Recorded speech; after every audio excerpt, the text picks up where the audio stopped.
अहो बीडमध्ये जर आपण बघितलं, ईश्वरी मुंडे नावाची एक महिला, तिच्या पतीला मारलं गेलं.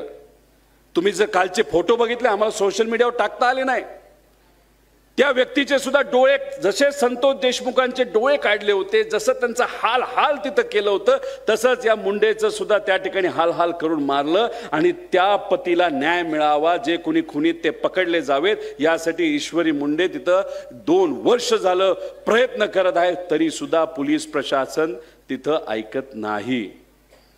आणि मग अशी परिस्थिती असेल तर मग हे जे कुठले अधिकारी असतील, जे सत्तेतल्या लोकांचं तिथं ऐकत असतील, तर मग काय करायचं? आपण रस्त्यावर उतरायचं, तिथं लोकांची भूमिका मांडायची.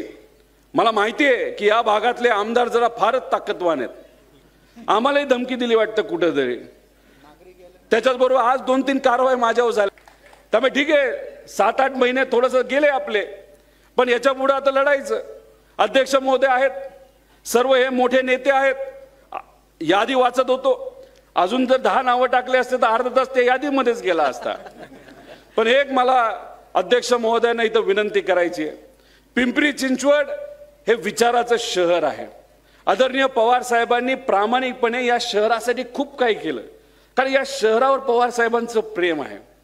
ते जेव्हा मंत्री होते केंद्र सरकारमध्ये, 6-6.5 हजार कोटीचा निधी या भागातल्या प्रमुख शहरांना दिला होता. 250 ते 3 हजार कोटी निधी हा या शहरामध्ये दिलेला आपण सगळ्यांनी डोळ्याली बघितलेला आहे. का? कारण जी जी कामं आपल्या सर्वांना आत्ता सुद्धा दिसतात, त्याचा अभिमान हा आपल्या सर्वांना आहे. ती कामं जर कोणामुळे झाली असतील तर आदरणीय पवार साहेबांनी त्या काळामध्ये निधी दिला म्हणून तिथं झाले. या शहरामध्ये एखाद्या साध्या कंपनीमध्ये जेव्हा अडचण येत होती ना, तर लोक कोणाला भेटत होते? तर पवार साहेबांना भेटत होती. आणि पवार साहेब एका फोनवर तिथं असणाऱ्या लोकांची कामं करत होते. आज काय परिस्थिती? जर गरीबाला कुठली अडचण आली तर कुठं जावं लागतं? आहे का आपल्याला कुठं ठिकाण जायला? नाही.